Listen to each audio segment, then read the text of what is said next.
Сьогодні у випуску говоримо про наступне. У селі Юськівці проводжали зиму. Майстер-клас для учасниць жіночого клубу гендерної просвіти.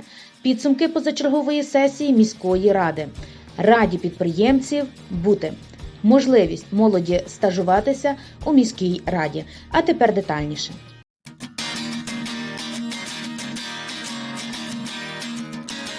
Із оркестровою музикою та піснями, конкурсами та розвагами юськівчани проводжали зиму. Дзвінко, гучно та весело. Такою була атмосфера біля будинку культури, що у Юськівцях. А ще для усіх присутніх була організована виїзна кухня, тож юськівчани задали добрячий ритм, провівши зиму та закликавши весну.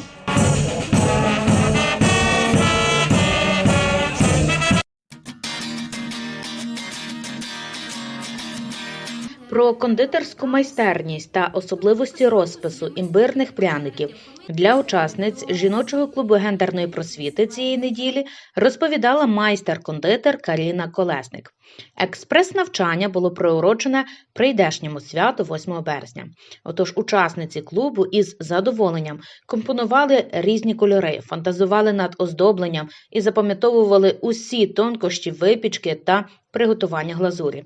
Нагадаємо, що жіночий клуб гендерної просвіти має зустрічі щонеділі у культурному центрі Яловицьких і реалізовується в рамках проєкту переможниці Академії жіночого лідерства Тетяни Демчук.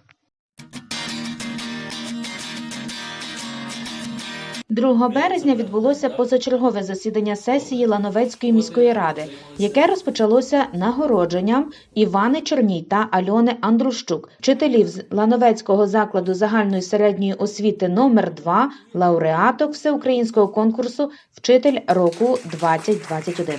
Міський голова Роман Казновецький вручив педагогам подяки.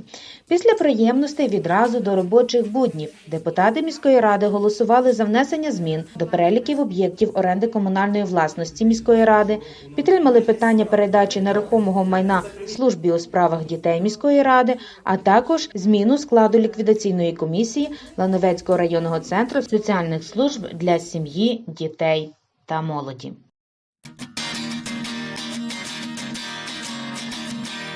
Про Раду підприємців при Лановецькій міській раді як консультативно-дорадчого органу йшлося на зустрічі заступника міського голови Олега Казмірчука із представниками місцевого бізнесу.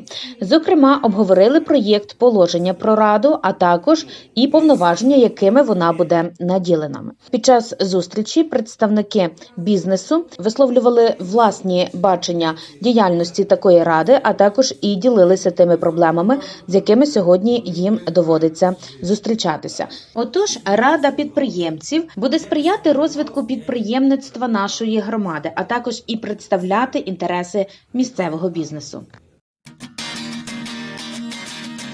Цікава пропозиція від Лановецького міського голови саме для вас. Шановна молодь нашої Лановецької громади, зараз звертаюся до вас з пропозицією прийти до міської ради і провести стажування терміном до 2 місяців на певних видах спеціальності, які є в нас в міській раді.